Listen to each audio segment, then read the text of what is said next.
All right, folks, we are here with Greg Panowicz. Is that how you say your last name? Yes, it Man, is. good job. See, I know. First time I went to school with your sister. I think she was a little younger than me, though. Ashley? Yeah. Yeah. And then you know Justin Hershey and Ricky Hershey? Yeah. They're my cousins. Okay, yeah. So Justin, I graduated with Justin. Okay. Yeah. He's a trooper now. Yes. Yeah, I love that guy. Holding down Lewis County. Holding it down. Hey, somebody's got to do it. I have been looking forward to this conversation for quite a while. And the reason is I'm a closeted fanatic for like endurance training, but I don't do it myself. So I'm just kind of like outside looking in amazement at what you do. And so for anybody who doesn't know, you are how would you describe yourself? Just go ahead and just give us a brief description of who you are and kind of what you do with this. Yeah, so I got it. I currently live in Atlanta, Georgia.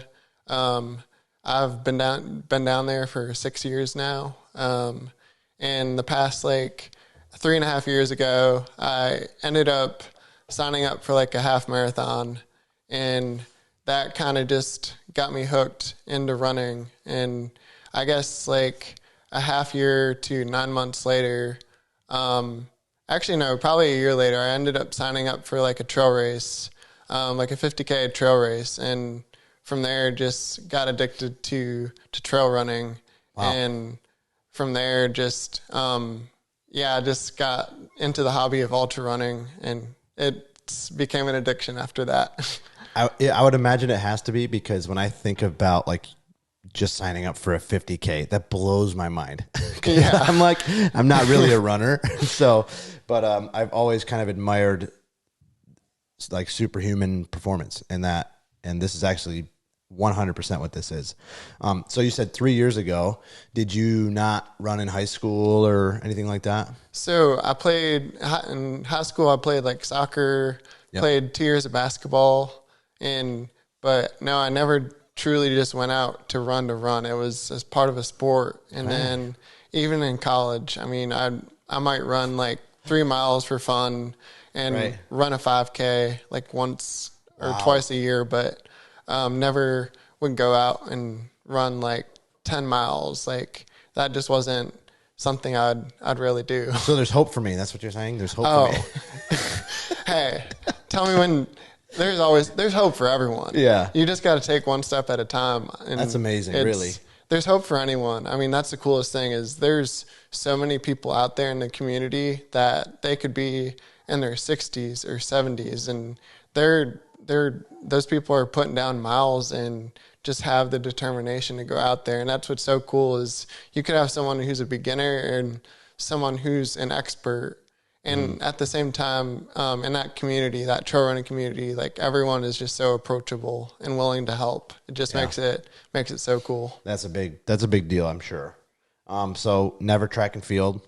No. Nothing long distance at all? No, because Leadville didn't have any, like a track team or anything like that. So is that changing? I don't think I don't know. Oh, okay. I see they got that new facility they're building up there. Have you seen that at all? I ran by that today. And you did? I saw that. And, man, looks nice. I hope they have a track team if they're building that. I just hope they wouldn't build that to build that. Exactly. Yeah. So, yeah, I mean, that was one of the big questions was running always something you like to do? And you said, no, not really. Like, no. You're a soccer player and basketball. Like, there's a lot of cardio and, and running with those sports for sure, but not just like, marathons, and then even ultra marathons is a whole new ball game. Oh, and trail racing is a whole nother ball game. People don't have any clue about that. Oh, when you go from road running to trail running, the snacks just get better and better. Right. And then you're out there so much longer. You learn what power hiking is. You cannot run a whole 50K race. I mean, there's some flat trail 50Ks out there, but a lot of them, if you're on the East Coast, east of the Mississippi and where the Appalachian Mountains are, I mean, you're going to be hitting climbs and elevation. If you want to finish a race, power hike is the way to go. That is incredible to think about, because so for anybody who wouldn't know, like a marathon's 26.2 miles. ultra marathons, are they just anything more than that, or are Anything over a marathon. Okay. So if you ran a 28-mile trail race, that would be considered an ultra marathon. Okay. And then, I mean, 50K, how many miles is that? that's about 31.1. Okay. So you ran a half marathon, and then did you do a marathon? Or did you go right to the 50K? So I actually what got me up to sign up for my first half marathon is I had a roommate in Atlanta who would get up at 5 a.m. every day and just go for a run. He just got out there every day, and I was looking for something in my life to get motivational, and to just get me out there and going. And I started just going out in the morning a few times a week, but then I also signed up for that half marathon race that was just 2 weeks away. And from there, I mean, that half marathon was brutal. Like mile 13.1, right? Mile 9 or 10, I got like shooting cramps in my calves and walked the rest of the half marathon in pretty much. Wow. But that race just sparked me to, it would have been a month later, and I was looking for, those people when the new year starts, you go, you have those huge new year resolution goals. Like the gyms are packed for like a month or two. all the gyms make all their money for the first month of the year. Sure. But yeah, I was looking online for marathons to sign up for, because I had the running bug at that point, and I found the San Francisco Marathon. San Fran was somewhere I wanted to visit, so signed up for the San Francisco Marathon in January, and that wasn't until mid-July. So I had about 6 to 7 months to prep for that. But Which that was like training for a marathon versus like. It sounded like you didn't do a lot of training for the half marathon. It was just kind of, I like running. Let's give this a shot. Yeah, I mean, kind of. You were like, like lightning in a bottle, just hoping it works. Yeah. I mean, I had no idea like nutrition or anything. Just exactly. Right. My roommate was doing it, and I thought I would sign up, and man, I was able to finish, but the last 3 miles was when you get those shooting cramps in your calves, it's just game over. It's rough. You just got to keep going. But yeah, so like, I don't know what the longest distance I've ever run was. I bet it's not 10 miles. So I don't even understand any of that, but I appreciate it. Like from an athletic standpoint, especially. I know that there's so much that goes into that, and so much training and so much preparation and all of that. Yeah. So it just fascinates me. Well, some people can get by without prepping, but that is the they're the freaks, few. Right? Yeah, that's the very few. The exception, not the rule. Yeah. Yeah. Like Cam Hanes could probably just go out there and crush 20 miles and, and be like. Didn't Truett just do a marathon in jeans? Did you see that? Yeah. Truett, his son. And tried to run it, and they're just freaks. And Cam Hanes, someone just set the record for running a marathon in Crocs. I think it was like, I can't remember the time, but someone like ran a marathon in Crocs. Unreal. Like, there's some crazy. There's some people who are different out there. Yeah. Like different in a exceptional way. Yeah. I mean, there's those Guinness World Records out there for running races, and the people are crazy enough to keep trying those. So yeah, and I think that for a lot of people that would start looking for like a purpose or a drive or something like that, I have heard a lot of people who say, I get up in the morning early and I run. Yes. And you're like, okay, and then it kind of grabs you, and then it's like you could start training for something. Yeah. Yeah. What got me starting out those first few weeks was just when I would get back from those runs and then go and shower, but then it's like 6:30 a.m. and you're already ready to start the workday and everything. And before that, I was probably getting up at 7 a.m. And then, I mean, don't even feel refreshed, but you come back from that run, feel refreshed, shower, grab some coffee. You feel good. 6:30 or 7, you're ready to kickstart your day. So it's like a whole momentum change to the day. Yeah. I always joke that I would love to be, I'm not a morning person. I'm an aspiring morning person. But for how long?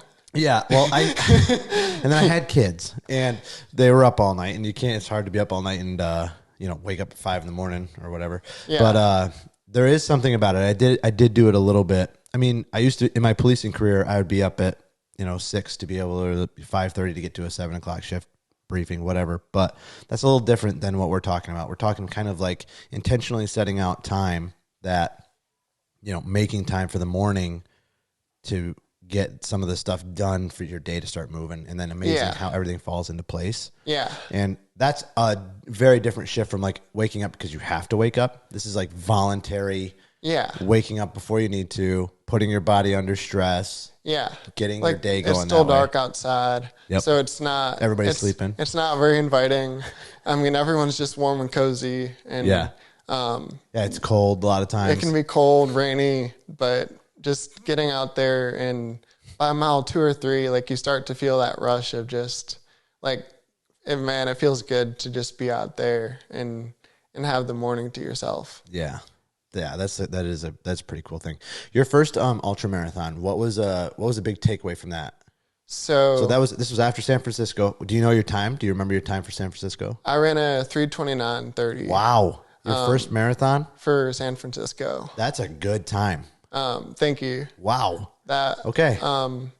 I felt really good until like mile 20 or 21. And from there, my 8-minute miles went from like 8:45s to 9-minute miles. So the last like 4 or 5 miles were struggle, or a pain where you're just trying to push through that pain and just at that point, just finish it off. Like, you're so close, but man, respect to the very few people some people like in that race, probably a handful just felt the rush to have second energy, and they just took off.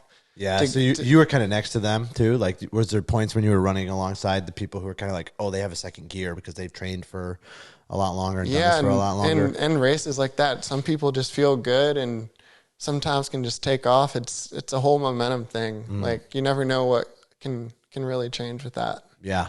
That gets into like the science of some of the ultra marathon stuff that I want to get into in a little while. Yes. Like the fueling and all of that kind of stuff. It just, when people look and they're like, oh yeah, I ran 100 miles, in a race, and people aren't like really understanding what that means, the toll on your body, the mental state that you have to be in, the fueling, the stations that you stop, like all of that is just, and people who are not in that space don't really understand.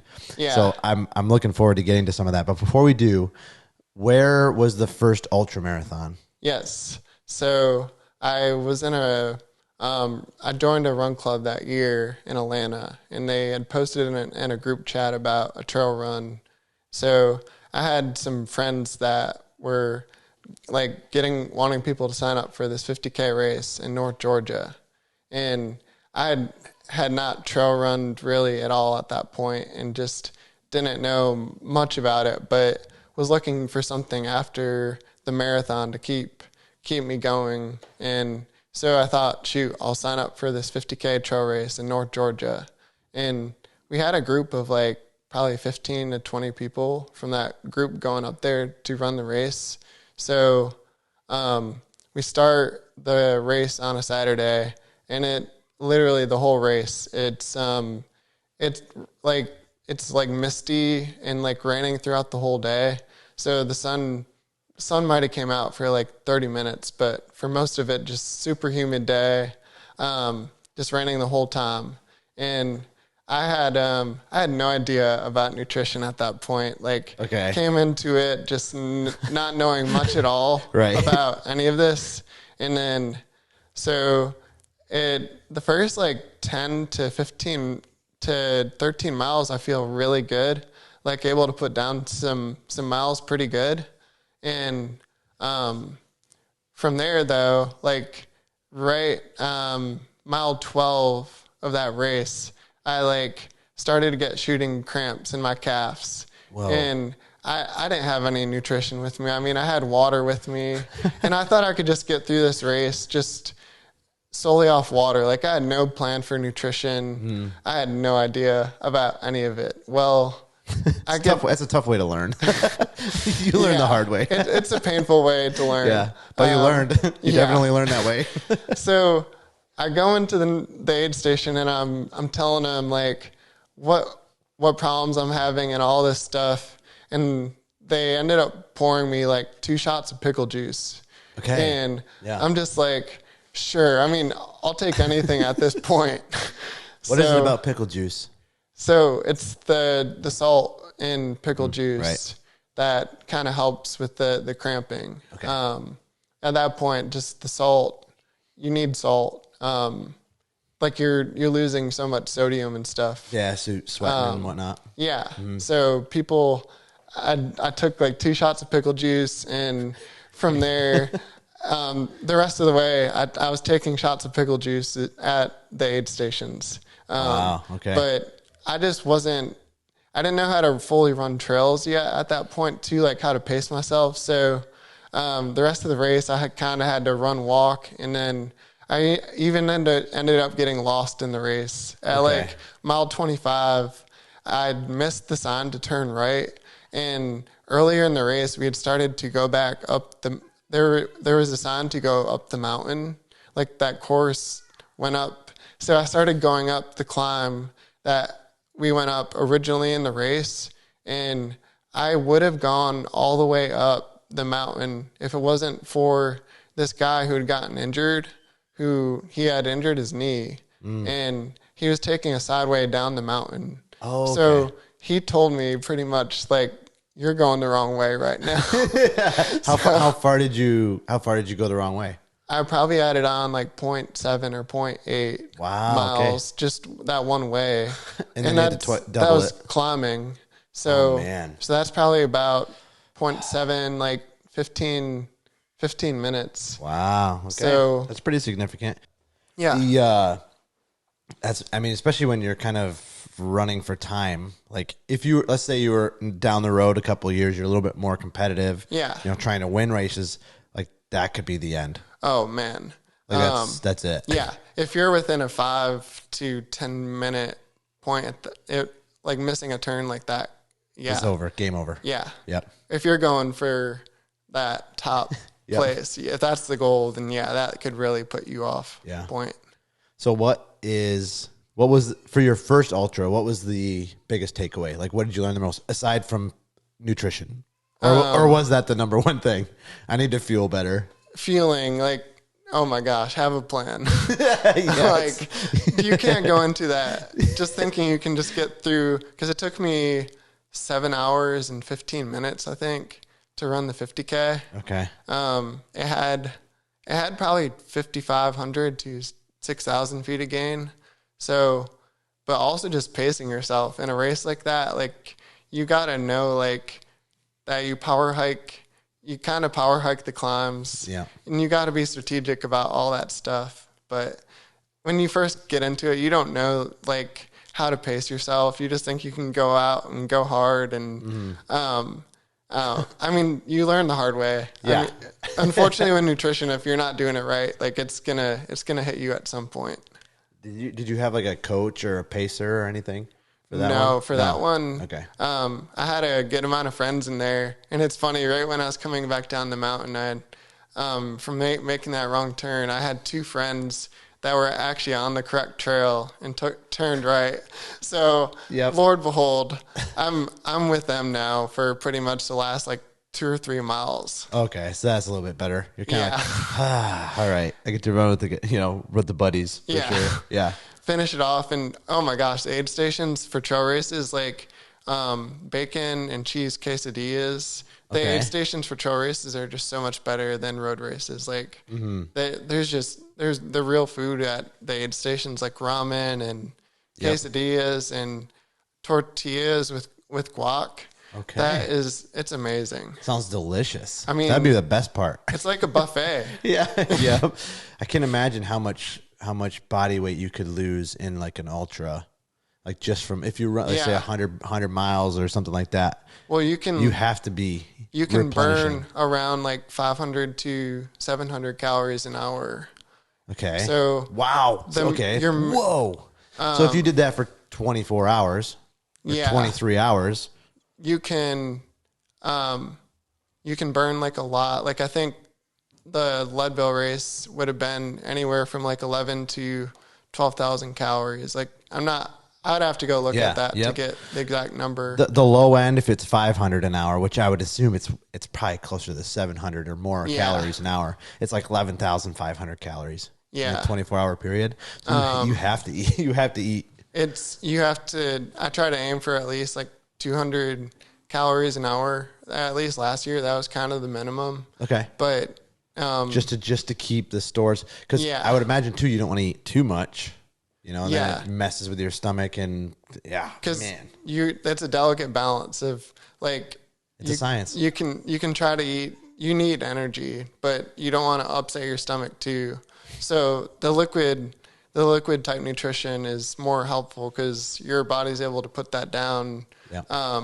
Like heavy food is just so hard to put down. Like I think I had a burger during the Leadville race before going up Pope Pass, and after that I couldn't put down like solid food after that. Like from mile 43 to the finish, I was just eating like ramen and pretty much ramen was and gels was the only thing I could get down after that. That's amazing. The what is a typical week training for an ultra look like? I mean, obviously it's different for a 50K versus 100 miler like Leadville 100. Yeah.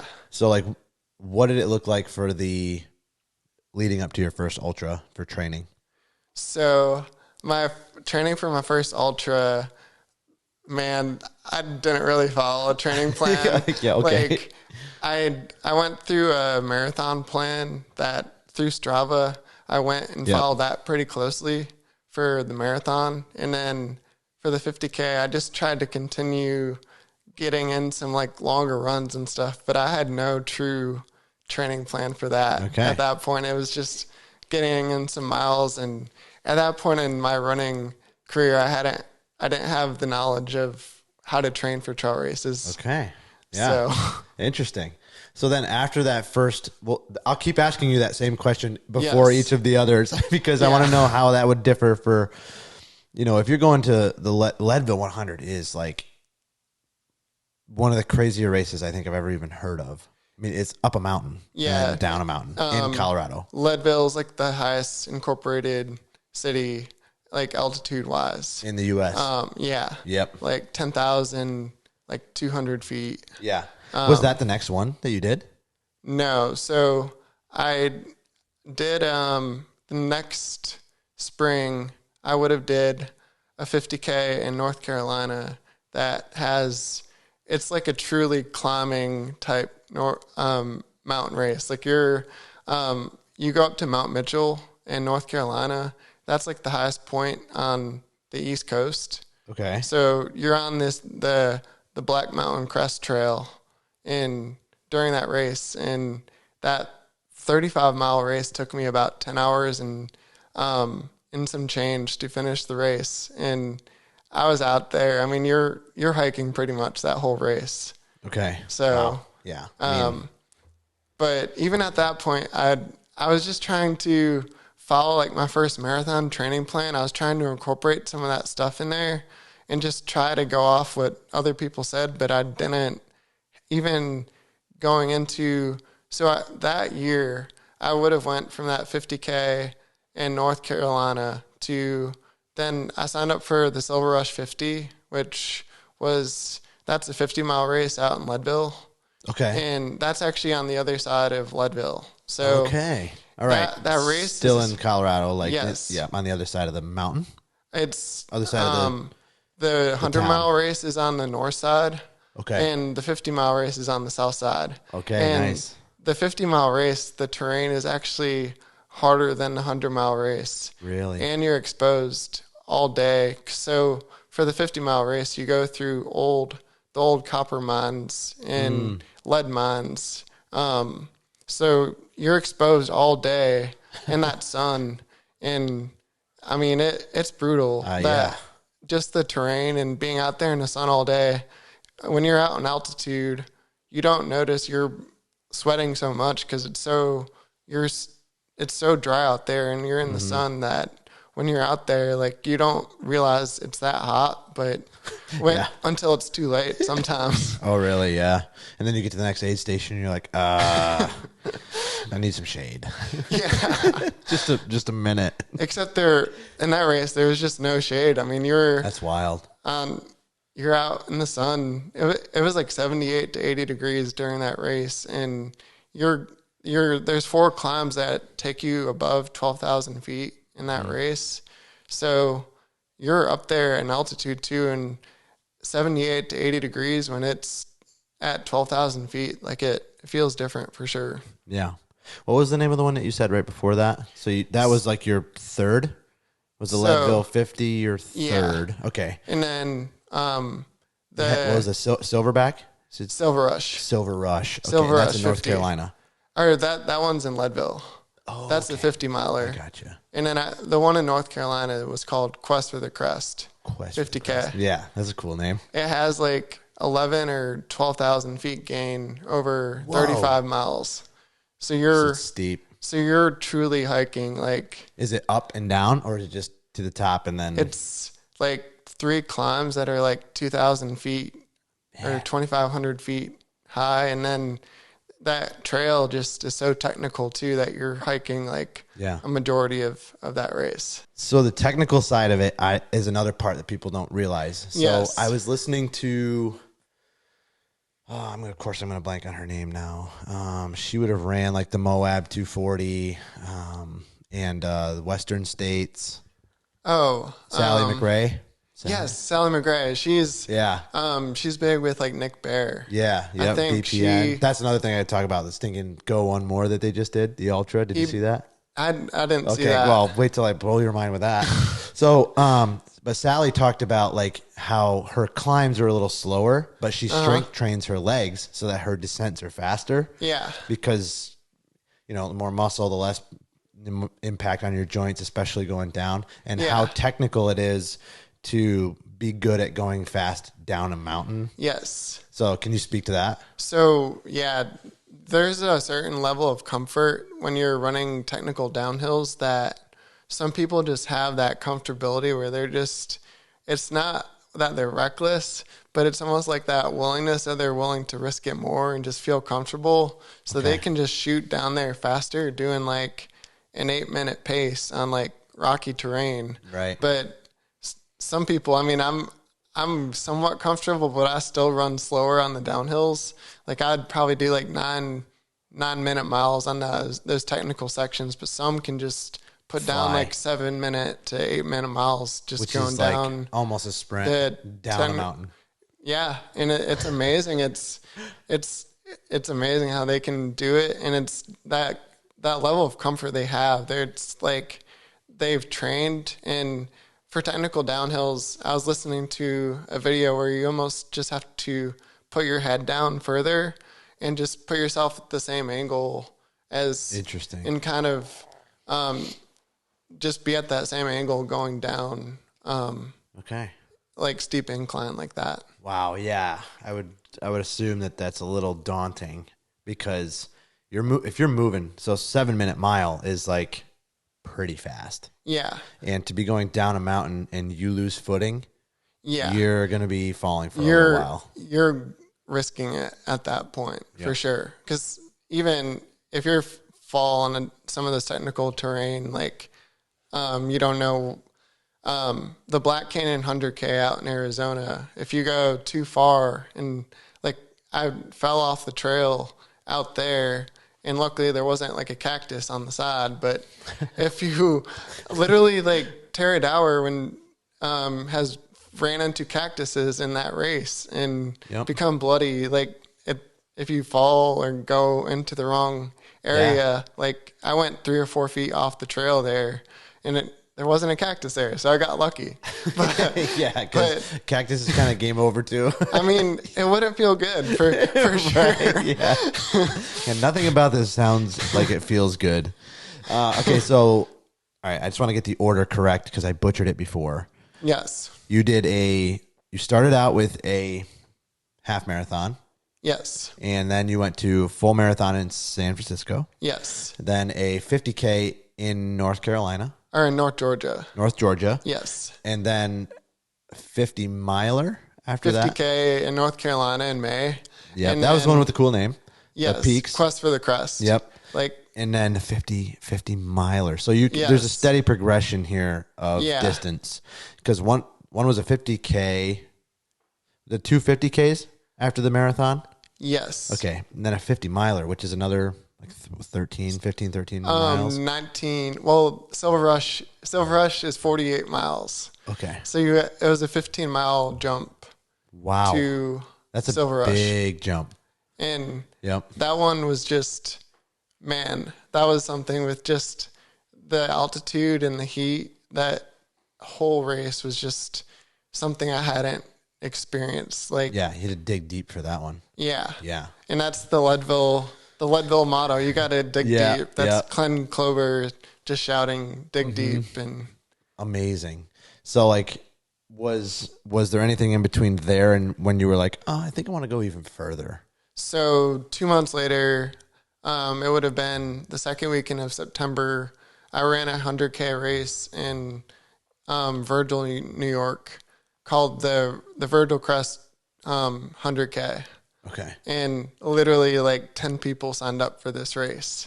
Really? Like that whole race weekend, there was like probably, well, the 50K and 50, they had more people sign up for those races, but Sure. the 100-mile race had like 20 people, and the 100K race had like 10 people signed up for the race. That's incredible. So- Just because like now you're becoming like elite level long distance And ultra marathoner at 100K. a lot of those like weird distances too.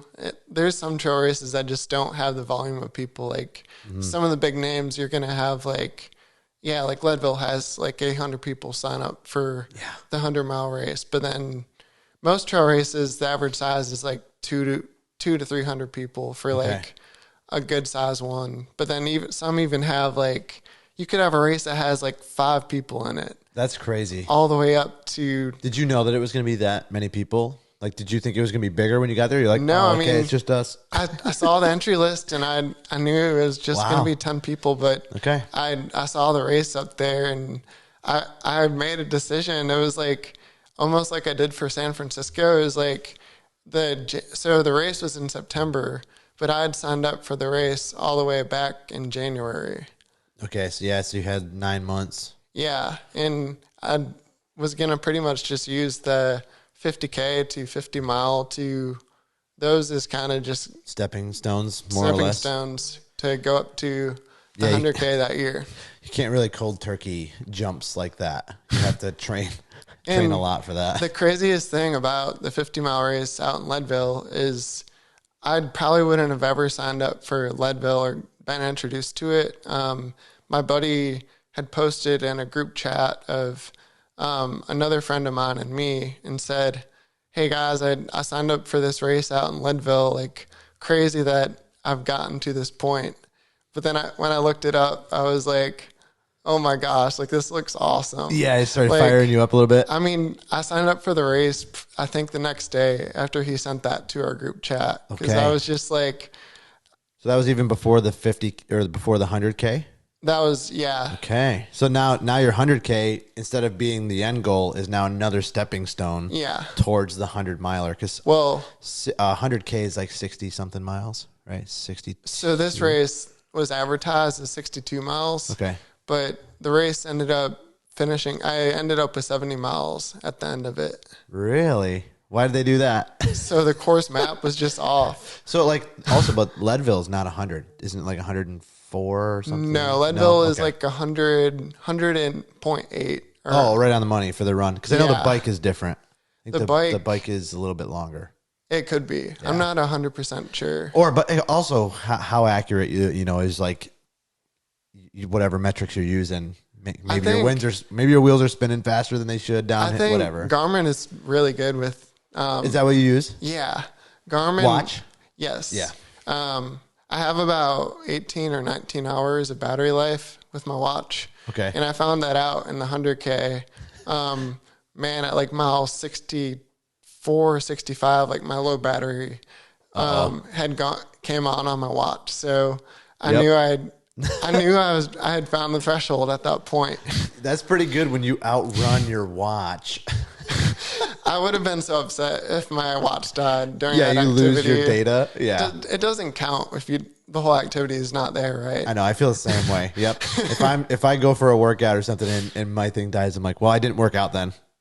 Yeah. Obviously you did, but like you want to see the numbers. You want to see how many calories you burned. You want to see exactly. You want to see the whole route. Like, yep. If you run 70 miles, you want to see that you actually ran 70 miles. Yeah. So how did you do on the 100K versus the other 9 people? I got first place in that one. Wow. And when was that? Do you remember? So that would have been like summer of 2023. So September of 2023. Okay. So I ran Leadville Silver Rush 50 would have been July 2023. And then the 100K would have been that second weekend of September. Okay. And took me 18 and a half hours to run it. And unbelievable. That just 18 and a half hours. Unbelievable. In that last loop of the race, it was like 4 different. So it was, you pretty much did like a 17 and a half mile loop. Yeah. And then there was 2 sections to it. So you did 2 loops on one side and 2 on the other. But when it got dark during that race, that last loop took me, so the first 3, I think I was done with 3 loops in like 12 and a half hours. But that final loop took me like 6 hours to do. Okay. And once it got dark, the Mother Nature just decided to just call in rain. And once it got dark, it started downpouring. And that's like mile 57. So I only had 13 miles left. And it would have been like 7:30 p.m. Okay. And I didn't end up, that 13 miles, it might have been like 8 p.m. I'm not, but like that final 13 miles to 14 miles took me like 4 hours. Okay, yeah, and a good chunk. It took just a lot slower. I was doing, when it started downpouring, that was brutal. Like it turned into a death march at that point. Like I barely ran. I might have ran like 2 miles out of that last like 13 or 14 mile section, but it was brutal. And Lord behold, that was my first time truly running with a headlamp in a race. Like, to that point, I'd never had to use a headlamp in a race, really. So, well, yeah, I mean, it's just an hours thing. You know, like you start early in the morning. If it's taking you, how long did you say? 18 and a half? That took me 18 and a half hours. You don't have that much daylight. Eventually it gets dark. Pretty incredible. Really is. Okay, so when you get first place there, are you kind of like, oh, like, was that a surprise to you, or did you think that you were going to do that well? In a smaller race like that, like, I thought I had a better chance at a shot like that, but wow. But I still feel like I didn't have my nutrition down at that point. Yeah. Like, yep.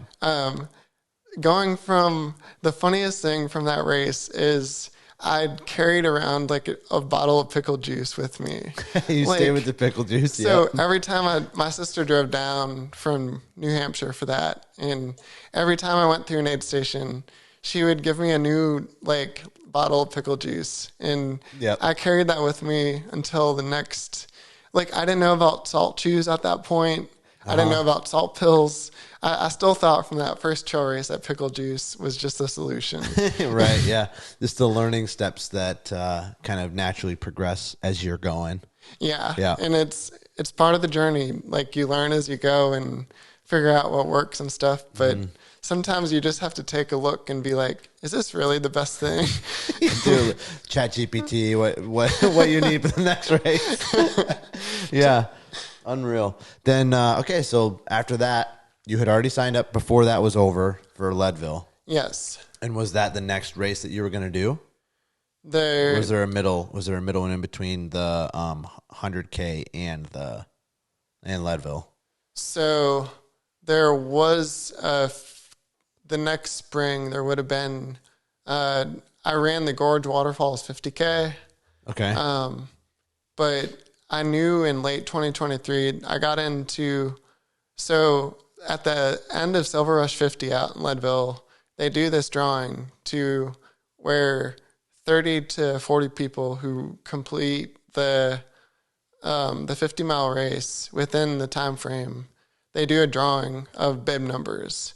And if your number gets called, you get automatic entry either into the Leadville 100 that same year or the next year. Wow. Okay. So my bib number, the last number that was called, I was basically just one number away from getting called. Like the person who got called was one number away.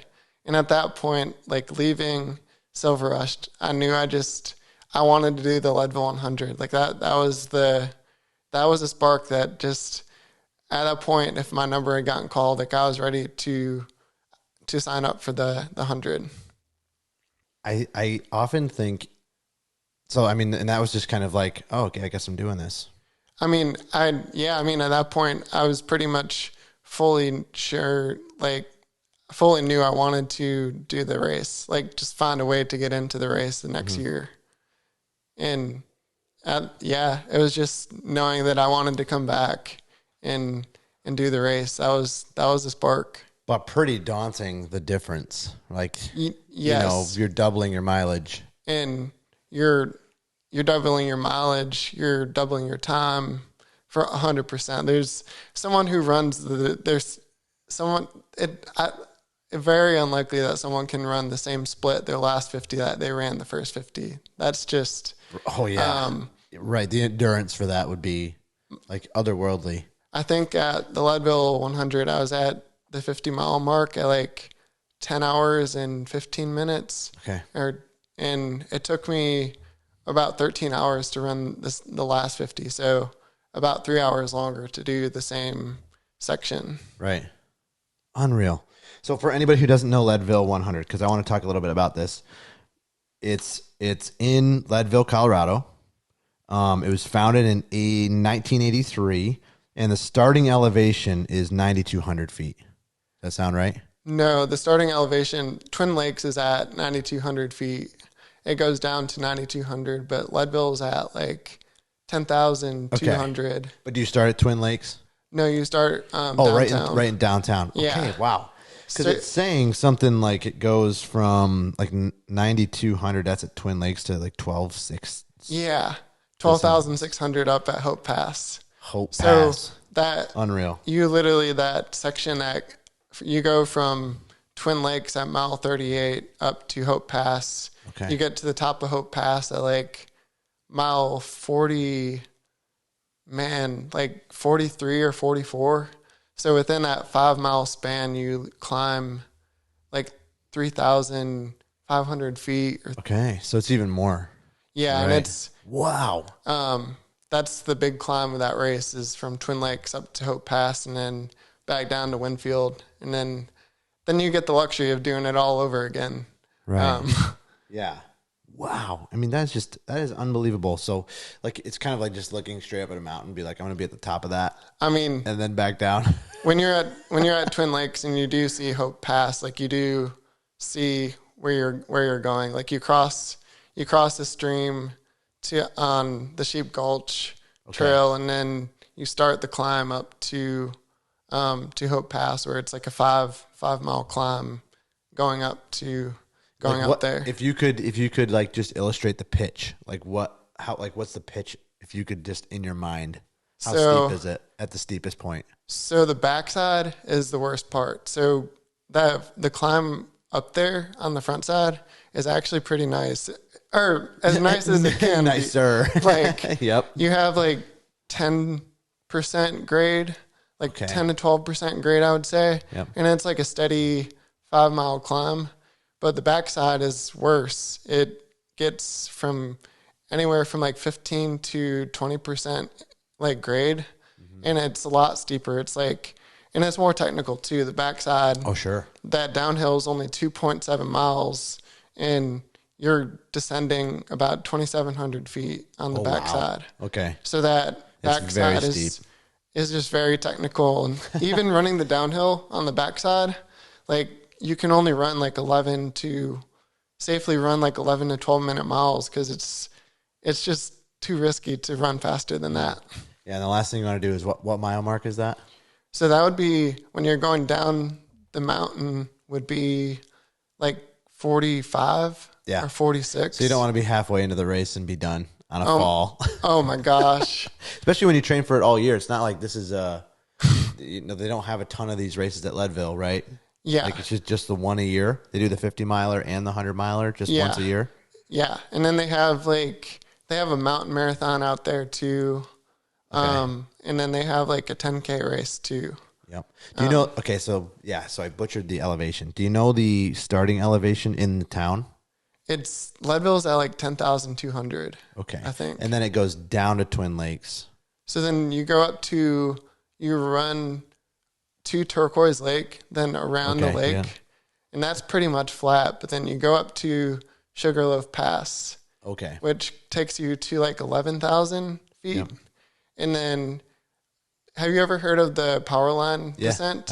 So once you hit the top of Sugarloaf Pass, you then descend down that like power line. It's like a 4-mile downhill where you hear like these static wires. That's intense. It's crazy. I had my pacer during the race was also an electrical engineer too, like a transmission line engineer. So we were just joking about, this is crazy that he's pacing me through this section that has like the static wires and stuff. Yeah, that's insane.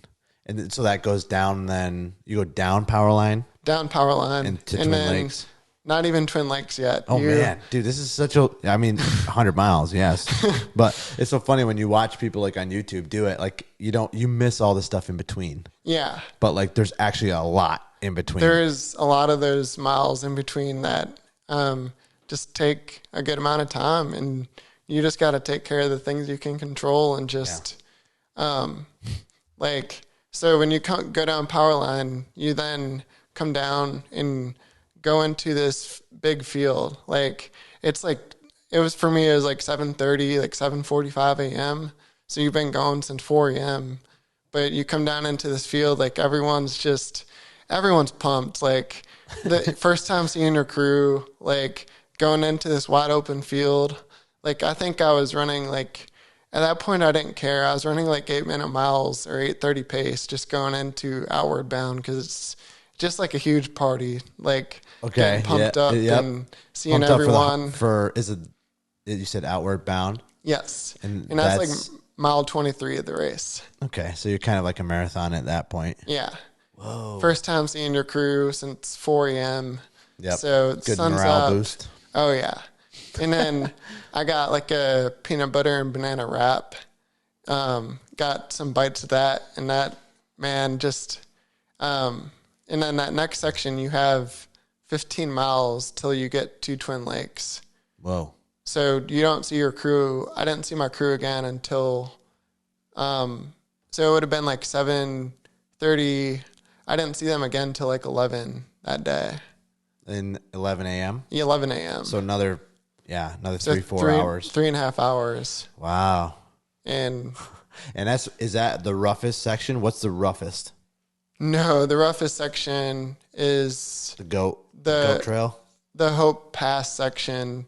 So when you leave mile 38 at 11 a.m., let's just say. Yeah, so you're kind of getting close to it then. Yeah. Is it right after you see your team, then it's like... So then you don't see your crew again until mile 62. Oh, wow. And so you don't see them at the halfway point. There's just no crew access there. And when you're going back, so when you go down that technical backside section of Hope Pass, you're also getting into when it's the hottest part of the day. And when you get to the bottom of the climb, you still have to go like 4 miles of like rolling hills to get to a Winfield, which is at mile 50. But that section, you're just in the sun. It's like you're down at lower elevation too, like 10,000 feet. So it feels 10,000 feet. It feels hotter. like 80 degrees. Like a lot of people burn out in that 8-mile section. Just going, like I saw, there is this man, I can't remember his name, but an elite runner was just struggling so much during that section. Like he was coming back and just looked, he was just on the side of the trail, just like he was feeling it. Like he was in first in the race in 2023 going into Outward Bound. Like he's that, I can't remember his name now, which is stinks, but people like that, that's just how hard it is. Yeah. Right. It's just like, that's how difficult it is. The elite runners can have problems. Yes. Like he was training out in Leadville, like lives out there, like sponsored athlete. And he was just, his gut didn't like treat him well that day. And he struggled out there like 100%. That's crazy. Here's that picture. This is just one of the people who are listening on like Spotify and not watching won't be able to see this, but check out YouTube. This will be on YouTube. That is just like all of these pictures from, these passes that you're going on. What is that, like a foot? The trail? Yeah. So that's the descent you do going down to Twin Lake. So the aid station is about 1.5 miles down this descent. Yeah. And then after that aid station, you still have like probably 5 or 6 miles to get down to Twin Lakes. Okay. Past that. Pretty nice view up there. It's awesome. But it can be scary too. I bet. Was on a training. It's scary here and I'm in a studio. It looks like I'm getting a little scared myself just looking at it. Look at this one right here. What is this? Look at that. Look at the mountains. So that is the start of that 2.7 mile descent on the backside where it just, it's beautiful. That one section just gets really steep, but it's beautiful running down that section. This part is awesome because that part is so easy to run on for like the first half mile. You're just running down with this view and you're just going like switchbacks, like side to side. It's just like you're cruising. That's so nuts. So it's funny because I actually knew about Leadville before I saw that you ran Leadville. No way. So I was a big Rich Froning fan in CrossFit. And a couple of years ago, he started getting into like serious mountain bike racing. Yeah. And he did Leadville 100 bike race. Oh, so that's on the Saturday before the 100 run. Okay, I wondered if they were like the same, like a couple weeks there. Okay. They actually have a challenge where people can do both. It's called the Leadman Challenge. Oh my goodness. Well, it's more than both. You also you have to do either the 50-mile bike or 50-mile run. The 100-mile bike, the day after the 100-mile bike, you have to run the 10K race. Oh my goodness. The 10K running race. And then to finish it off, you run the 100-mile run to so that week literally is the bike on Saturday, the 10K on Sunday, and next Saturday you have the 100 run too. No way. And the Leadman. It's That's crazy insane. the people who do that. I mean, it's remarkable that, especially with the run, you think about recovering from that bike race, or you don't really recover. And of course, like Rich Froning is like an ultra competitor. I think he won the games 4 times in a row, the CrossFit Games. Oh my He's gosh. like athletic superiority. Like he's obviously very fit and very, he's just very fit. So he did it in, I think, sub 9. Oh my gosh. For the big buckle. That's for the bike. I think under 13 is the regular buckle. Yeah. For the bike, and sub 9 is like a bigger buckle. He did sub 9. So last year I was doing a training run. It was the Saturday before the 100-mile run, and I was climbing up to Sugarloaf Pass. So you're going up to where Powerline almost ends. Right. Yep. And Lord behold, I didn't know the bike race is going on, but bikes just like we're just hiking up, going up to Sugarloaf Pass, and the bikes just start coming through, and it was like, oh crap! Like we better get out of the way. yeah, they're moving. Those guys are moving. Yeah. Yeah, here he is. Here he is in The picture's not great, but yeah. Those biking people are insane. Like, It's amazing. to go up those climbs with those bikes, like, right. There's only a few times when I feel like it's better to be a runner than a biker, and it's when you have those huge climbs. Like, that's the only time when it's rough to be up bike, but those people are insane. Like, the ability to be able to do that is just truly remarkable. Let's see. Where does it say? Does it say what time he got? I know he got the big buckle. I'm pretty sure it's sub 9. See, there's his buckle.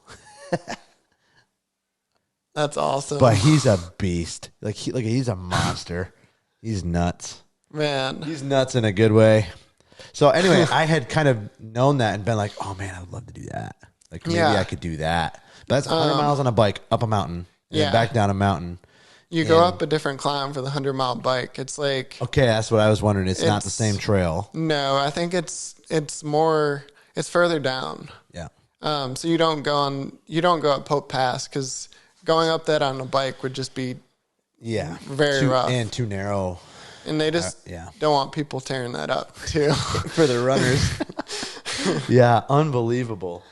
Let me exit out of that. I want to show one of the photos that you sent me. Yeah. Or one of the videos from up there. So anyway, but yeah, and then I looked for whatever reason. I was on Facebook and I saw that you had completed it. Yeah. Here you go. Take a look at this. This is the storm clouds coming in. And when you see the storm clouds coming in, it's just like, man, like, I don't want to be exposed at 12,000 feet. So my major goal was literally just to go down and get down this mountain as fast as I could. Like, at this point, I wanted to be off Hope Pass. I mean, I bet. Here's the power. Is this power line? Yes. And the guy actually leading that run, he's called the Dream Chaser. Dream Chaser. So he sets a fundraising. He actually does the bike and run. His name is Rodrigo Jimenez. Okay.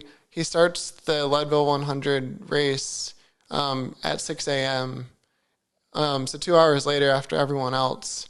But for every runner he passes throughout the race, people pledge to donate a certain amount to the Leadville 100 Foundation.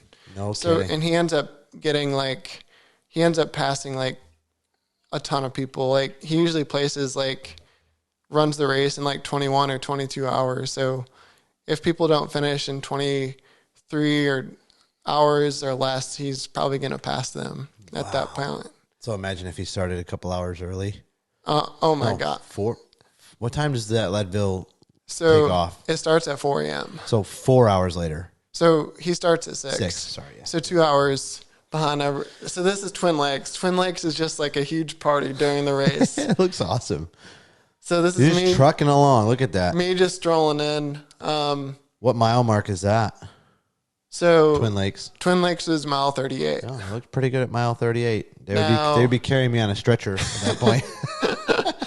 No, this is mile 78 or 77. Look how dark it is outside. I have a pacer at this point, leading the way.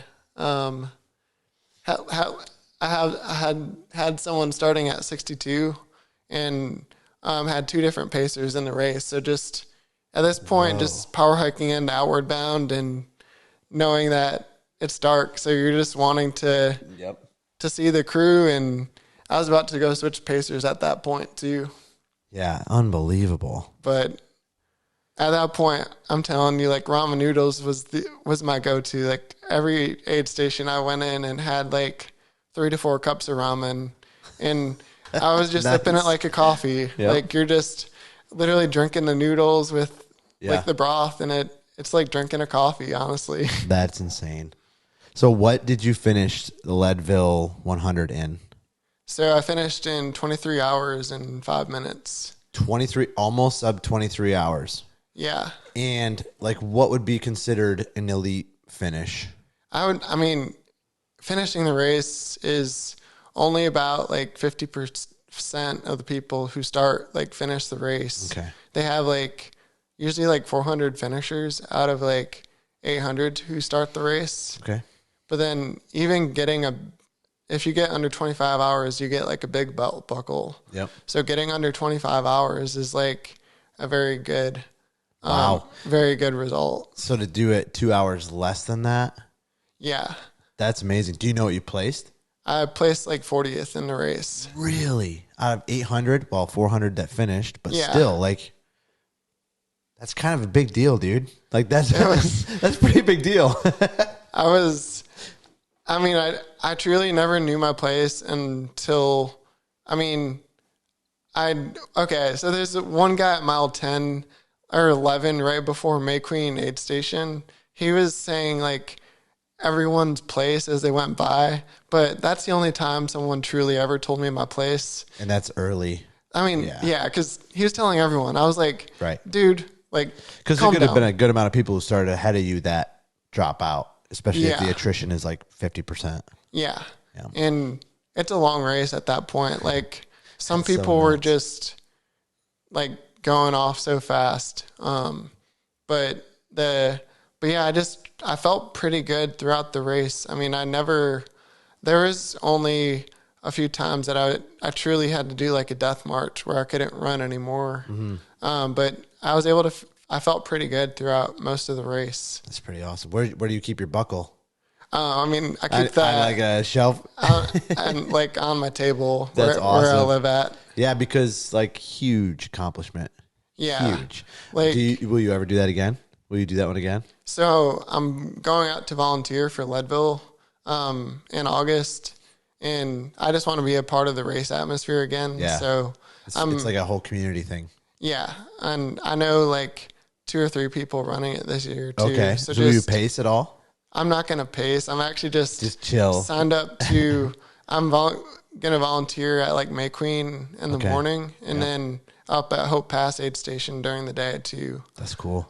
Just want to be up there and be part of the experience in a different way. Yeah. That was what, like, just this kind of athleticism and like fitness is so amazing. You know who Nick Bear is. Yeah. BPN, and all of those guys. So he has his Go One More ultra marathon at Bear Ranch or wherever it is. And it's a 4.2 mile loop every hour. Oh my gosh. Last man standing. Those people are crazy. Do you want to know how many? They just finished it 2 days ago. Guess what I'm going to pull it up right now just so I have it, but guess how far the two ran. So these two guys were going at it for an insane amount of miles, and a huge storm came through.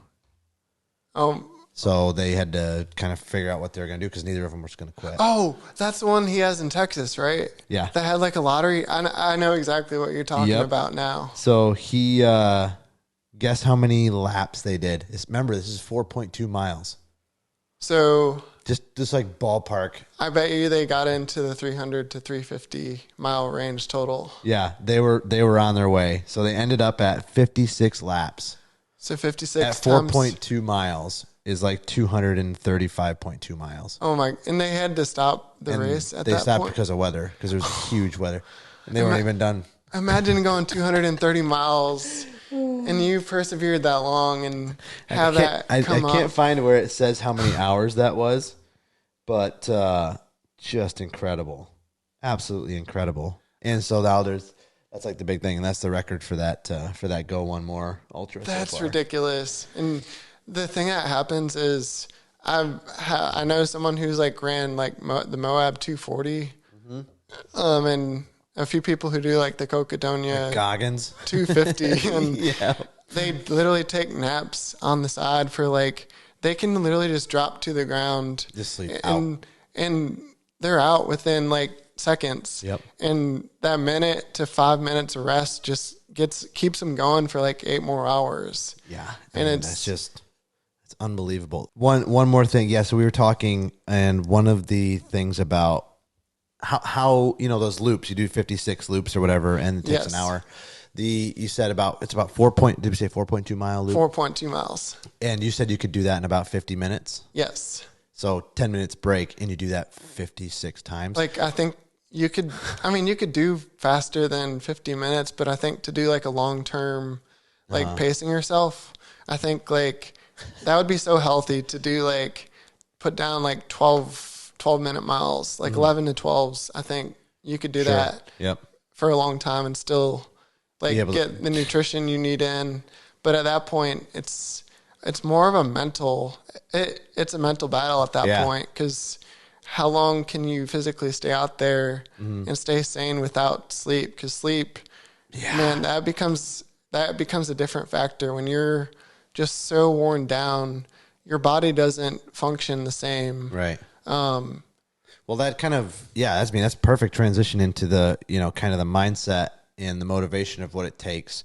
So when you're in the middle of that, it's very much a preparatory thing. Like you have to know what goals you have, know what paces you need, know what fueling you have, know how to run that many hours without sleeping, like 56 hours. I can't even imagine like sitting on a couch or just like going through everyday life without sleep for 56 hours. Well, you can get like the 5 minutes of sleep. I guess that in counts. between. Yeah. And sometimes that can be like You have to be a good power napper.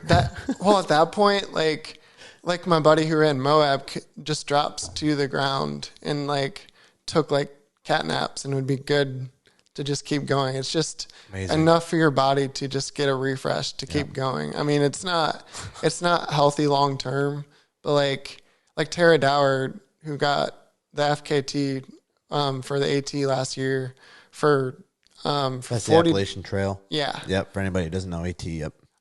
She slept from 10 p.m. till 3 a.m. every day. Wow. And her strategy was, I'm going to get up at 3 a.m.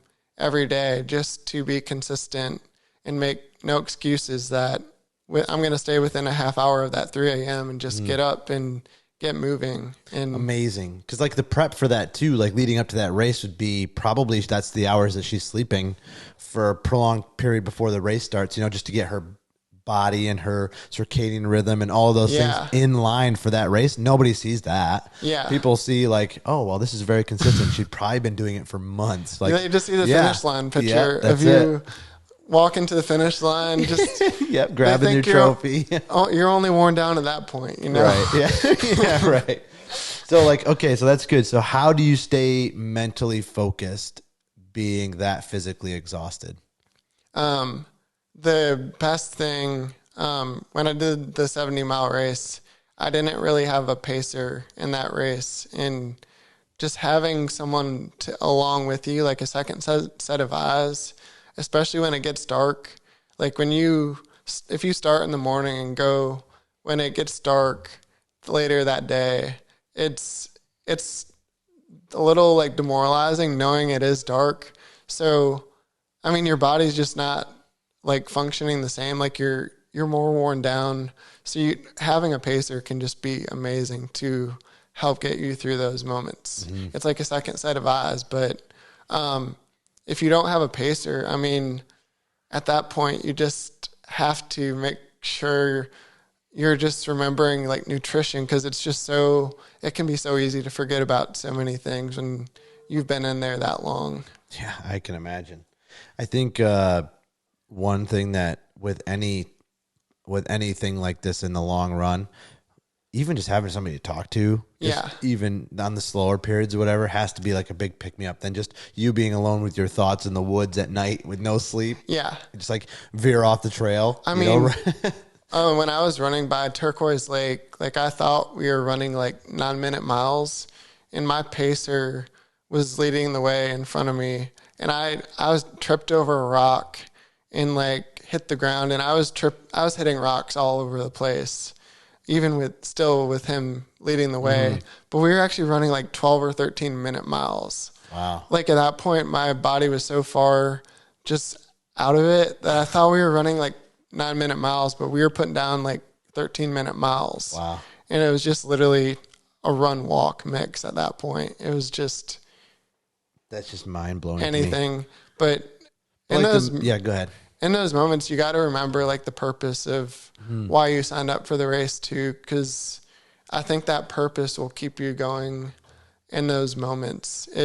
It's just a good reminder of why you're out there. Yeah. And well, you have to have a pretty, like, you must be a pretty mentally strong person to be able to feel the pain, endure anyways. Feel the being tired, endure anyways. Because the end goal is to finish. Yes. And anything less than that, not acceptable. You know, Yeah. like it's pretty amazing. Was there ever a time like mid race where you're like, I'm gonna quit? That 100K race that I did, when it got pitch black and just started downpouring for like the next 2 hours, like I could only see like 3 or 4 feet in front of me. Like it was coming down that hard, and the trail, I mean, there was 10 people or 30 people still out there in the race, and that's over a 35-mile course. So over that 35-mile course, I didn't see anyone pretty much during that span. So like it was brutal. Like at that point I was thinking about just like, man, like because after it stopped raining, the course is still full with like water, so your shoes are soaking wet. And I was running, if I go back to my GPX file, some of those miles were like 25-minute miles during that section. So that's like a hiking, like Trudge. I mean, Yeah. you're just going along at that point, but my body just wanted, and then mile 65 or 64, the low battery warning came on my watch, and I also like got lost. Like somehow I'd gotten off the course. So like not only was I off the course, like the low battery warning was coming on, and for like 5 minutes I was just sitting on the side of this hill, and I'm just like I'm only 5 miles away from the finish, or 6 miles, and it's just like, why is this happening? Like it'd be so easy to quit, but during that span, like that 13-mile span, like I went through so many mental battles of like, could be so easy to quit, but then if I quit, I'm in the middle of a trail, and Right. I'm still gonna see no one. Like I'm still gonna have to get out of here. So Yeah. at that point, it's just like, you gotta go Like anyways. a survival instinct has to kick in there. You gotta. You're able to quit. Okay, guys, I quit. I'm still out here. I'm still Nobody's coming to get you. 2 miles from the road. Yeah. And like, man, when I got out of that section, like I finally got back on the trail and got out, like to mile 67 was where the road was, where I had like 3 miles left. My sister and my uncle are like, Greg, you have to stop right now. Like you need to go get some food and just chill. And I'm like, I've been in the woods. The last thing I want to do right now is chill. Like I see that the finish line at this point. Like I need to go. That's amazing. Yeah. So like when you're having those mental battles in the thick of the hardest part, besides the nobody's coming to get me, I'm in the woods by myself. Yeah. There has to be more that's going in through your mind. Like take us inside Greg's brain where he's like, okay, I have to get to my end goal. I'm out here for a purpose. What does that look like, practically speaking? And knowing your body is important too, obviously. Yeah. You know, not pushing yourself to, a serious injury or, worse. And so what were you telling yourself in those moments when you were like, this shouldn't be this way? Why is the rain this, like kind of getting down on yourself? Yeah. To be able to pull yourself through that. So there's 3 things that I would say that I try to remember.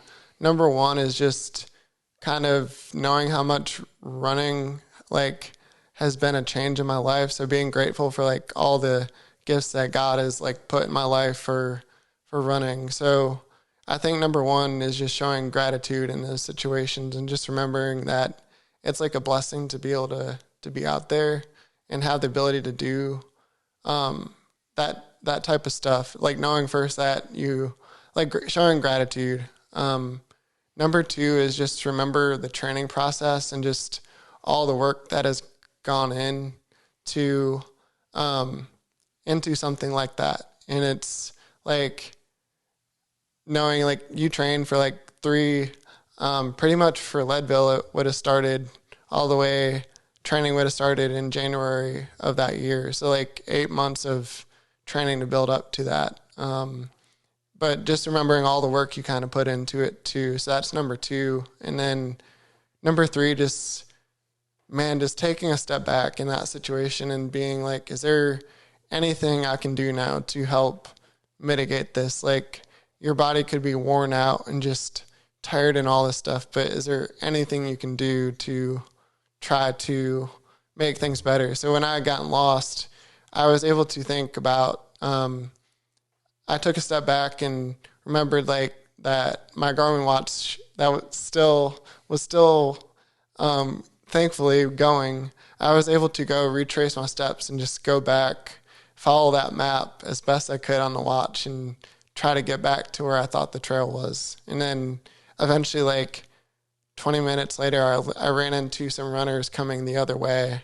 So I knew I was pretty much back on the terrain at that point. But it's those three things, like showing gratitude, taking a step back, and then remember all the work that you've put into training. Mm-hmm.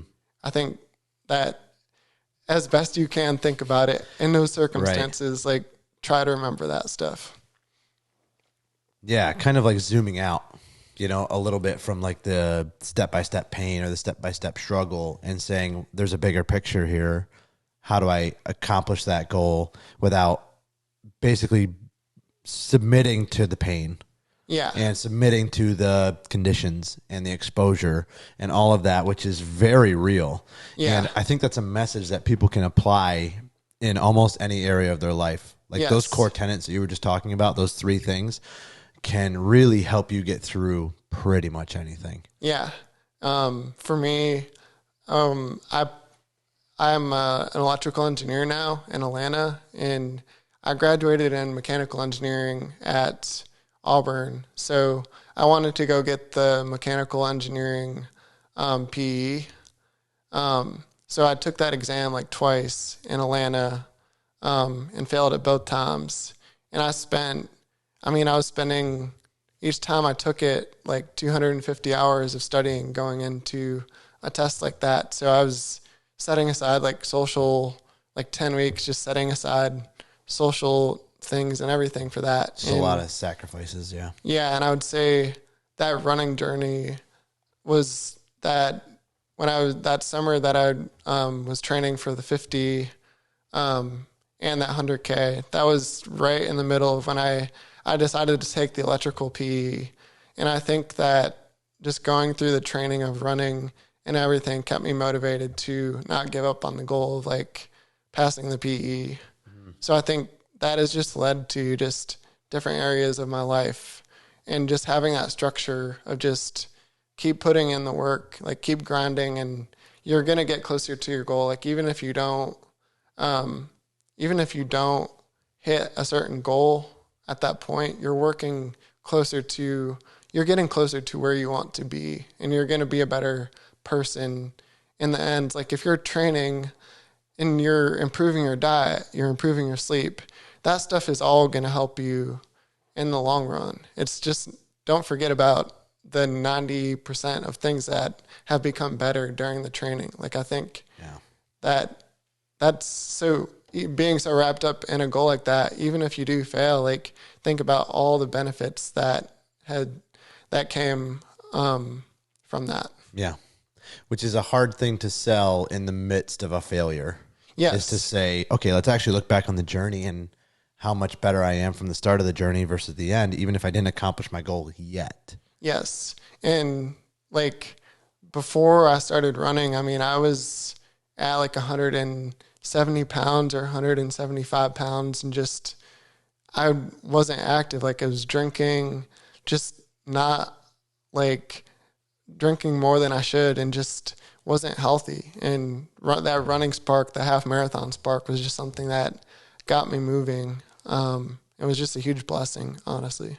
Yeah, what an interesting thing, all the secondary benefits that you might not think. Like there's the goals, there's completing something, but there's all of the lifestyle changes that you have to make in order to achieve those goals. Yes. That downstream have all of these great benefits for the rest of your life. Yeah. Pretty great. And pretty much when I started running, before that, I was eating fast food like for lunch like 2 to 3 times a week, and was, drinking beer probably 2 or 3 nights a week too. And that getting into running got me to cut out the fast food, cut down on alcohol like a lot, and it just helped me so much in my faith and just work and just everything. It was like a spark of just so much different things that was really was awesome. Yeah. I think the personal development side of it is what I really like to hear. And it's hard to go through things like you went through and be really at like the darkest points and trying to, how do I get through this? Yeah. And seeing how you come out the other side. And I bet when you were doing those races, you were like, I can do anything. At that point, you're just like, that finish line is like, oh, I'm a lot stronger than I think I am. Top of the world. Yeah. Euphoria. Like at the Black Canyon 100K in February this year, like I had a toenail come off like 2 miles from the finish, and that was so painful. Like, but I had a pacer at that point too, and he was just like, Greg, like, get going. Like, who cares? And everything in my body was telling me to just walk it out. But at that point, I was so close to the finish line. Like my foot was on fire, but it's just like, you're so close to the finish line. So that feeling of just what is 20 minutes in the big span of things. But at that point, you feel it like 100%. Yeah. Yeah. That's just some great stuff. And I think anybody that's listening can apply those principles to their own life, whatever they're going through, whatever hard looks like in your life, because everybody's dealing with hard. Yes. Right? And everybody has their hard. And so that kind of mindset is so important in every part of your life. And, you know, how you can tie that in with health and fitness and all this other stuff. It just all kind of cascades together, which is kind of interesting. I love how the running aspect, when you're feeling so worn down too, you have that pacer with you to kind of help get you through those moments when you're just out of it. And I think in life, like, you can depend on the people around you too. Like, there's people out there, no matter what it is, like community sports teams, or it could be, I mean, who knows? There's just so many different organizations, but have those people out there you can go to and to talk about things. Yeah, people that you can trust. It's amazing how a little bit of encouragement goes so far. Yes. You know, and a little bit of believing in somebody goes so far. That's something we can all do in our lives all the time. Like, if you're married, encourage your spouse and see how that works out for you. Yeah. Encourage your kids and see how that works out for you, or a family member or a friend. And being there for like a sports game, or like huge. Making like the small steps can go a long way. Even if you're so busy one week, just setting aside like an hour to be intentional about something can really, really go a long way. Yep. That's what we're all about. We'll wrap up soon here, but I want to do a couple more like rapid fire questions for you. What kind of shoes do you wear? I wear the Hoka Speed Goats for trail running, and then I wear Brooks for road running. Okay. Yeah, I know that those it said Hokas. Yes, the Speed Goats are pretty good. The Speed Goats are good because of the cushion. Yep. But there's some really good. People are talking about Topos as good for trail running, but then there you also have the toe boxes too. You can have like a wider toe box where if you're doing a longer race, like the toe box could impact your feet and just how you're able to make it through. Yep. What other gear would you have? You'd have your Garmin. So watch, not chest harness, like, you're not a chest monitor. No. Okay. So wrist. I've seen the benefits of people who do use the monitors. I mean, they're able to actually know a lot. This only gets it to a point, I think. I think you need the heart monitor to truly know the stats if you're trying to go that deep. Yep. Okay. What's the worst injury you've had on one of these ultra marathons? Man, for injuries, it would actually be when I was I've actually broken my nose running before. I tripped over something and broke my nose. So that's the worst injury that I've gotten from running. But the worst, like when I was in marathon training, like my knee was, like I run inward a little bit. So one side of my knee was getting stronger than the other, but I didn't know what it was. in marathon training, it was to the point where I had to take off like 4 or 5 days. And if that pain continued, like I wasn't going to continue running, but I wasn't doing any strength training or yoga or anything. So no active recovery, just running. Yeah. Well, I went to a chiropractor to just kind of tell him the problem I was having. And he's like, well, you need to start doing strength. Like you need to start doing the strength exercises on your legs. Yeah. But that moment was like, if I don't figure out what's wrong with my knee, like I'm not going to run anymore. Yeah. Turns out knees are important for running. You might need them. Something has to take the impact, you know? That's true. Something has to be the hinge to move your foot forward. Yeah. Okay, so like how important is weight training in running? Strength training is really big. I started doing yoga somewhat like after my first year. Okay. But the thing that got me into strength training was, getting on this training plan last year. I tried to follow it to a T of just 3 days per week strength training. Like Mondays doing like a mix of, it's almost like burpees, like, squats, like leg lifts.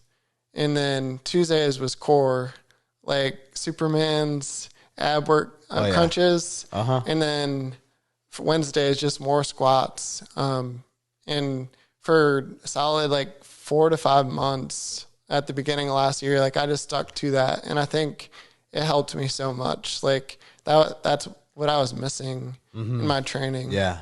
It seems a little bit counterintuitive that you'd be like, oh, okay, well, because you kind of want to be light. Yeah. You don't want to be too heavy when you're running unless you're Nick Bear and he's a freak. He runs like under 3-hour marathons. Yeah, I think. he was training for a sub 2:30 and I think got hurt, I think. Ridiculous. That's like a sprint for that's nuts. It's crazy. But he's also like he's big guy. So for a big guy to be running like that, it's just unbelievable.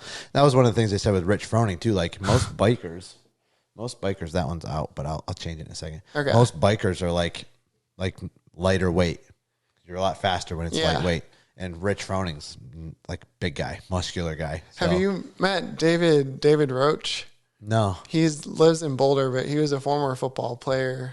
But he's become like in his mid 30s to late 30s, like one of the best ultra runners. And he just is amazing. Like it just shows that anyone can just, if you have the heart and the training, and he gets into the science, but the coolest thing is he tells all the secrets to everyone. Like he's the most transparent about what he does. And I like that. Yeah. So I think that is a cool point that kind of anybody can get into it. Just a matter of willpower. And are you familiar with Andrew Huberman? Yes. Yeah. Yep. He talks about, brain chemistry and the part of your brain that is associated with willpower to live. Yeah. And he talks about Goggins and like some other people that are like a little on the crazy end. And Goggins' face like lit up when he was talking. Yeah, the AMCC. Yeah. You know what I'm talking about? The anterior mid-cingulate cortex. Yeah. And how that part of your brain grows when you do hard things you don't want to do. Yeah. And it's correlated with longevity and health. Yeah. Like, and when he told Goggins that, he's like, checks out. Because his was abnormally large. Because that guy does pretty much everything that he doesn't want to do. Yeah. Yeah. He'll go do a bench workout before running 100 miles. Yeah. And just... Yeah, that was firing me up. He's like, you don't know me, son. You don't know me, son. I'm like, I need to go do something. But anybody can do it. It's just a matter of, mind over matter. Yes. Really. It's willpower But you have to have strength. a plan too. That's true. You have to have a That's my good next plan. question. So what I want to know, like when you're leading up to like the Leadville 100, which is an iconic race. Yes. What does your weekly regiment look like? Like how much are you running like to prepare for that? Yes. Up into that? And then what's your fuel plan? So besides the pickle juice, which has now been abandoned. Okay, good. Yeah, Pickle you've juice moved on. At the big middle of last year got abandoned after I learned after I got into the science, and I also just told friends my strategies. They're like so why are you doing this? Yeah, you're like, isn't that what you do?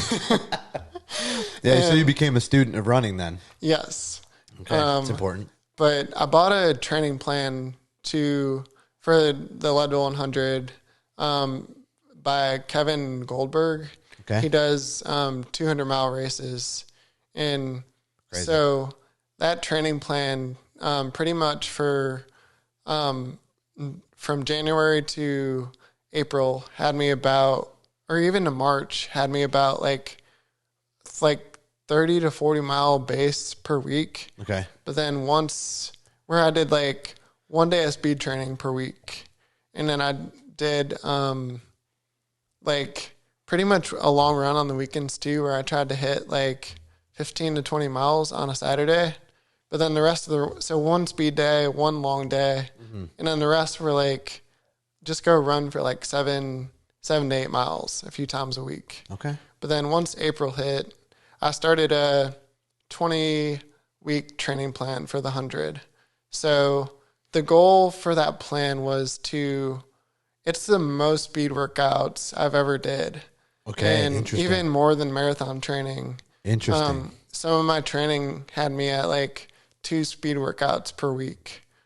And what's the purpose for that especially? Is it just to get your anaerobic or to get your cardiovascular health in like zone 2 proficiency? So the goal of the speed workouts was, to get you pretty much your heart rate lower. Yeah, so right. I would do, your zone 2 lower. So interesting. The goal was to get like your zone 2 some of the speed workouts to like you're doing on a Tuesday morning, but then also like I was doing like half marathon type speed workouts where for 4 miles you'd actually like go faster, where like you start out like doing pace intervals at half marathon pace, but then the last 2 miles of that half marathon training run is at a 5K pace. Okay.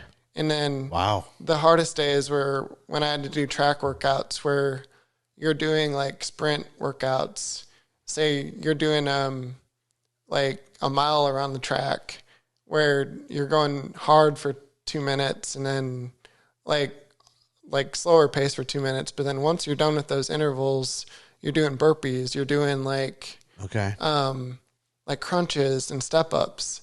Wow. Those were the hardest type workouts, but I think they brought the most benefits. It was truly like a mix of like a hybrid athlete at that point when you're doing like the speed workouts and that type of stuff. But yeah, for that base, so that was the first 10 weeks of that training plan for Leadville was a lot of speed work to get me fast.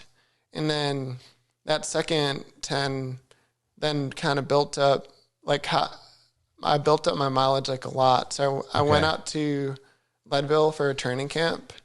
And when I was out there, I hit 106 miles 1 week. Or like just trying to get like the mileage up so that your body starts preparing for that long run. One peak weekend out there, I had it was a 13-mile run Friday night, and then 25 miles on Saturday and 25 on Sunday. Okay. So like 63-mile weekend, and that. Wow. But I feel like I did better in the race because of those high volume weeks. Yep. So I think to a point, like the high mileage is good, but you got to be intentional about it. Like I'm not a big fan of just people just going out and running 80 miles to do it. I think if there's intention behind it, that can bring benefits. Like you have to be very strategic, but there is only like, my typical mileage was probably like 50 to 60 miles. Okay. Where only a few, probably 2 or 3 weeks got above 70. But this year I've even kind of toned it down some more. I found that like 45 miles per week average has been really good. And I don't even use a plan now. I've kind of just incorporate training like specific to the courses that I'm going to be training for, and just have kind of found what works best. Yeah, I would assume that like consistency when you're preparing for a major race, especially, or some goal that you have in mind for whatever course you're running. Like Yes. you don't take days off. Like it's not like if the plan calls for 7 miles today, Yeah. it's not like, I'm not going to do it. No, some things in life come up, and I understand at that point. True.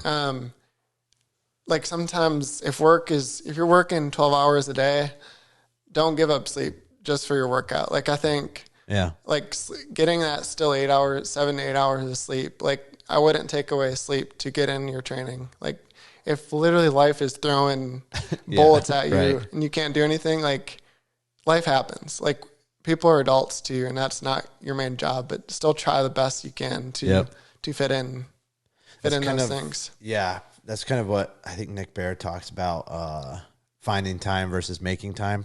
Yeah. And Like, you plan your day out. But like, yeah, life happens, obviously.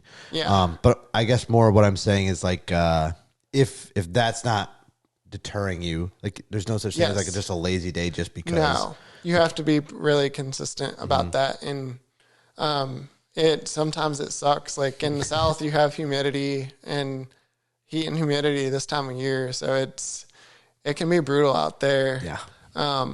But for a race at altitude, it can be a benefit because heat is like the poor man's altitude. So you just got to try to find benefits of things like that. But you have to be consistent. Like being that consistent, if you do take off like the big workouts, then you either got to expect that if you don't hit your goal, like you're pretty much taking away from your goal at that point. Some people can get by, but that's a very like the 1%. And I don't think most people are like the 1%. Right. Yeah. The other thing was just like fueling for the weeks preparing, because that is a whole science in and of itself that is so like overlooked. Obviously, I mean, you were running ultra marathons and not really pickle juice and kind of just figuring it out as you go, but it really is a science. And you can get the science wrong. Like the elite runner you said kind of had whatever mixed up in his stomach. And so that's kind of an interesting part of running that people don't know about. Yeah.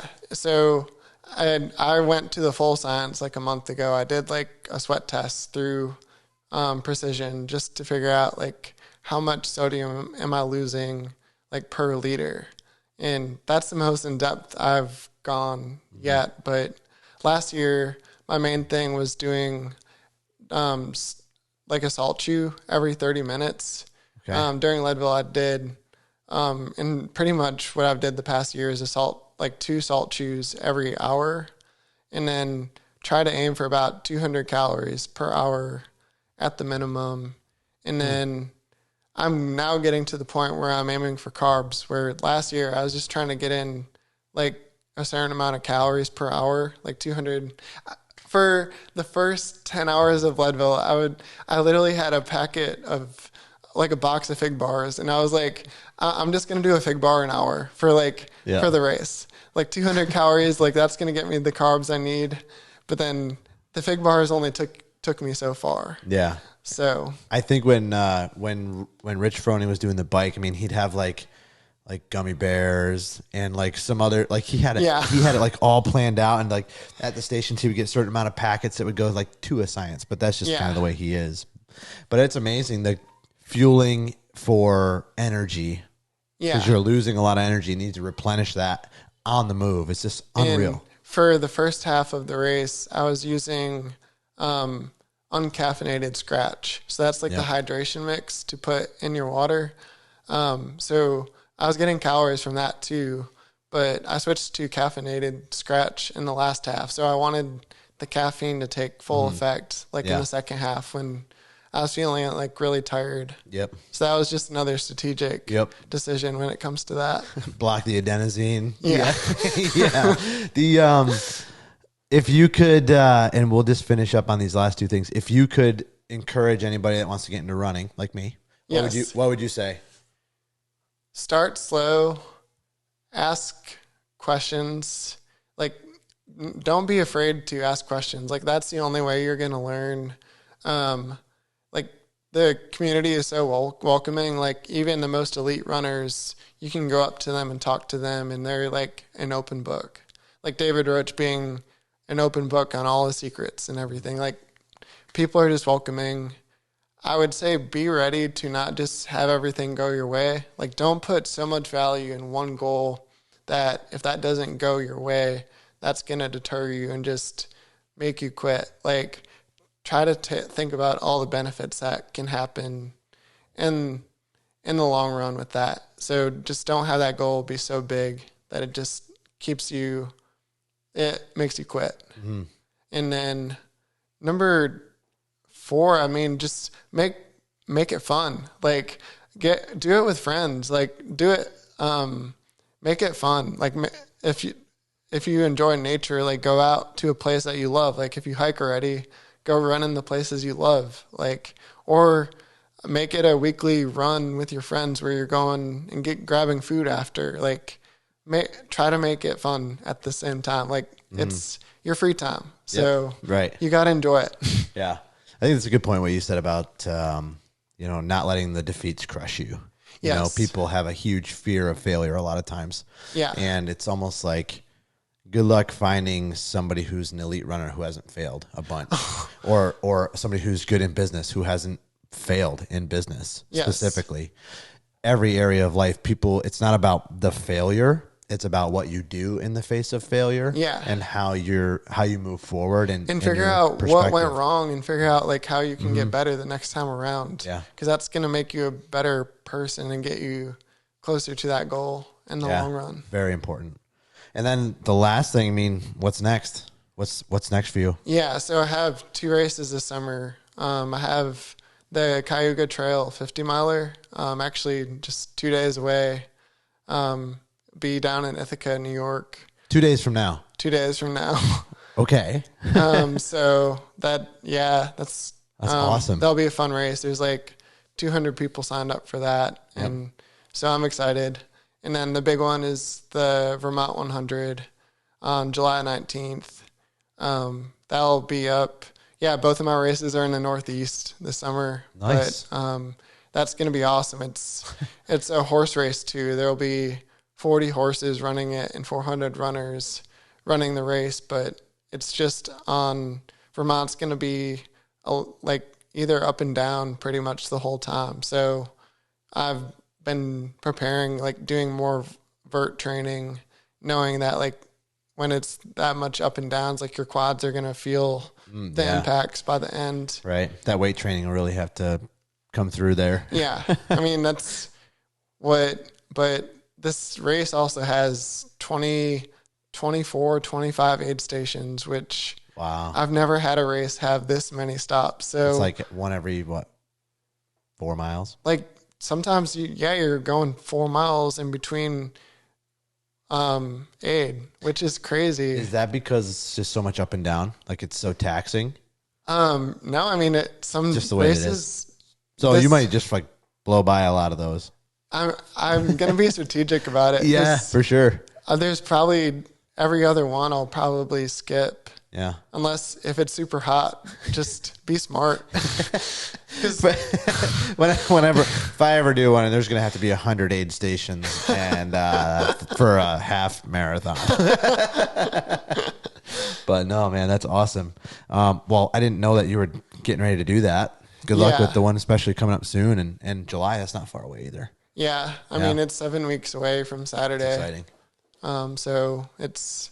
You took some quality time out to be on the podcast. I appreciate that. Yeah, no worries. Yeah, this is awesome. Honestly, I mean, I'm fascinated by it. To be perfectly honest, I mean, I've always been more of like a more explosive sport, like quick bursts of energy versus like the long. And I kind of like admire the longer distance. So maybe next time you see me, I'll be running a little bit more.